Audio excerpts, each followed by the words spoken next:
ये दिल्ली यूनिवर्सिटी का महाराजा अग्रसेन कॉलेज है। इस वक्त हम कॉलेज के गेट पर हैं। यहाँ टीचर्स भी हैं, स्टूडेंट्स भी हैं, लेकिन ये क्लासरूम नहीं है, ये एक प्रोटेस्ट ग्राउंड है। यहाँ प्रदर्शन चल रहा है। ये स्टूडेंट्स जहाँ देख रहे हैं वो हम आपको दिखाते हैं। ये तमाम की तादाद में इस कॉलेज में पढ़ाने वाले टीचर्स हैं। यहाँ बैठ करके आप देखिए क्या कर रहे हैं। ये जूता पॉलिश करके प्रोटेस्ट कर रहे हैं, क्योंकि पिछले 4 महीने से इन प्रोफेसर्स को जो यहाँ सालों से पढ़ा रहे हैं उनको पिछले 4 महीने से सैलरी नहीं मिली है और सालों से जो मेडिकल का रिएम्बर्समेंट है वो नहीं मिला। इसके अलावा तमाम ऐसी प्रॉब्लम है जो ये फेस कर रहे हैं और इनका कहना है कि पिछले 3 साल से यही स्थिति है और मजबूरी में इन टीचर्स को, इन प्रोफेसर्स को जो एक सम्मानजनक जिंदगी जीने के लिए आते हैं, इस कॉलेज में पढ़ाते हैं, उनको अपने स्टूडेंट्स के सामने इस तरीके से प्रोटेस्ट करना पड़ रहा है।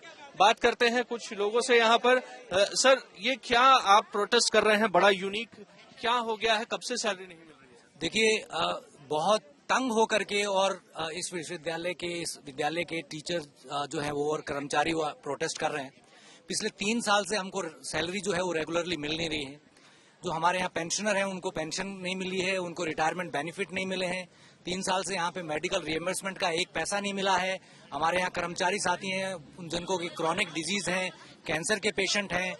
ऐसी हालात में किसी प्रकार के कोई अलाउंसेज नहीं मिलना, सैलरी 4-4 महीने से नहीं मिलना। अभी 4 महीने से सैलरी हमारी ड्यू है। अब कब मिलेगी इसकी हमें कोई जानकारी नहीं है। जो हम अखबारों के माध्यम से जो हम पढ़ रहे हैं कि हर साल ये लोग 40-50% हमारा बजट काट लेते हैं। मजबूरन होकर के हमें प्लीड करना पड़ता है और जो इनका सेशन होता है असेंबली का जनवरी में, उसमें ये फिर रिवाइज बजट रखते हैं और थोड़ा बहुत एक भीख की तरह पे थोड़ा बहुत कुछ और बढ़ा करके हमें दे देते हैं, लेकिन उससे भी हमारी सैलरी 12 महीने की पूरी नहीं होती है। तो कब से हो रहा है सर? लगभग 3 साल से चल रहा है। हमने कई ज्ञापन इनको दिए हैं। डूटा जो हमारी पेरेंट ऑर्गेनाइजेशन है उसके माध्यम से भी हमने कई प्रोटेस्ट किए हैं। एलजी के यहाँ भी प्रोटेस्ट किए हैं। दिल्ली गवर्नमेंट में केजरीवाल के घर पे भी हमने प्रदर्शन किए हैं।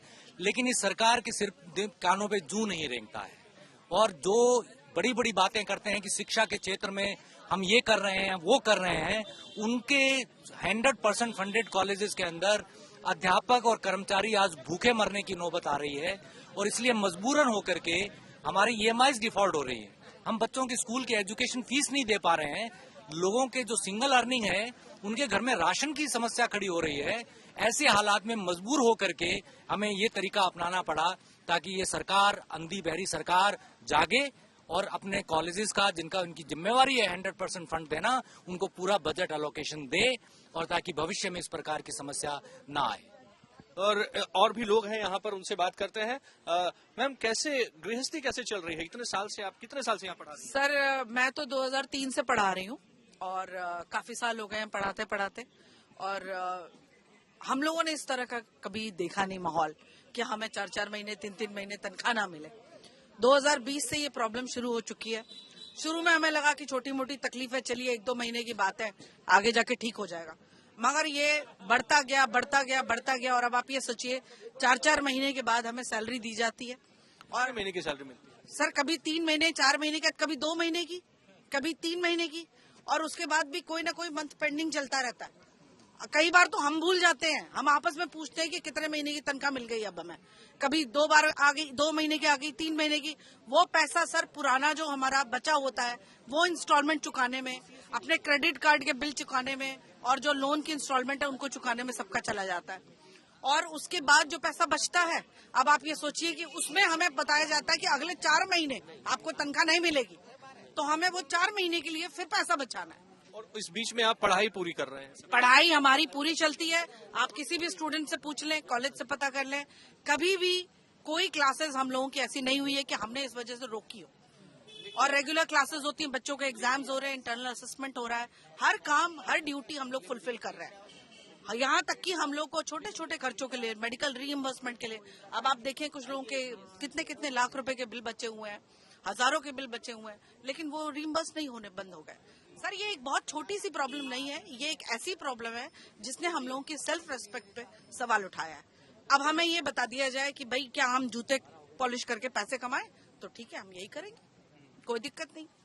क्या डिमांड्स आप रखेंगे सर चीफ मिनिस्टर से, दिल्ली सरकार से, जिनका फंडेड कॉलेज? देखिए, डिमांड बहुत ही सिंपल है ये एक मैन मेड क्राइसिस है।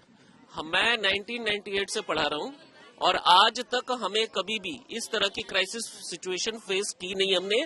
खासकर आप ये समझिए कि जो परमानेंट टीचर्स हैं और जो टीचर्स पढ़ा रहे हैं उनकी आप सैलरी किस बिना पर रोक सकते हैं?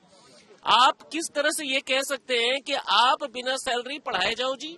आप अपने विंस एंड फैंसीज पर टीचर्स और नॉन टीचिंग स्टाफ दोनों की सैलरी को रोक रहे हैं।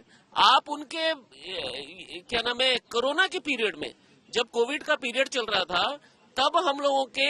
तब से आज तक हम लोगों के मेडिकल रीइंबर्समेंट नहीं मिले हैं। ये सरकार इतनी बड़े बड़े दावे करती है।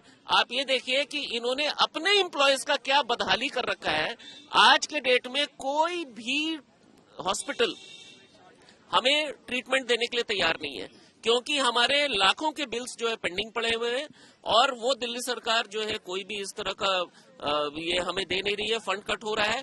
और सबसे बड़ी बात ये है कि आप देखिए कि हमारे को कितना डिह्यूमनाइज किया जा रहा है, कितनी जिल्लतें फेस करने की नौबत आ गई है कि जो मतलब कि टीचर्स हैं वो टीचर्स सोसाइटी में एक ओहदा रखते हैं, आप उनको इतना डिह्यूमनाइज करें, उनको इतना मतलब कि ये कर रहे हैं, इतना प्रताड़ित कर रहे हैं कि वो जो है आज के डेट में शू पॉलिश करने के लिए जो है आपका ध्यान बटाने के लिए आपको शू पॉलिश करने की नौबत आ गई है। बिल्कुल। सो ये सिचुएशन है यहाँ पर। ये नॉन टीचिंग स्टाफ है, टीचिंग स्टाफ है। ये देखिए इनके पैर में फ्रैक्चर हुआ पड़ा है। तमाम यहाँ पर लोग हैं जो उम्र के इस पड़ाव पर हैं कि अब ये टीचिंग के अलावा और कुछ नहीं कर सकते हैं। ये सालों से यही काम करते आ रहे हैं, एक रिस्पेक्टेबल जॉब करते आ रहे हैं, लेकिन आज ये सड़क पर अपने ही स्टूडेंट्स के सामने बैठ करके जूता पॉलिश करने पर मजबूर हैं, ये प्रोटेस्ट करने पर मजबूर हैं क्योंकि इनको सैलरीज नहीं मिल रही हैं। कैमरा पर्सन प्रदीप गुप्ता के साथ अभिषेक आनंद, दिल्ली।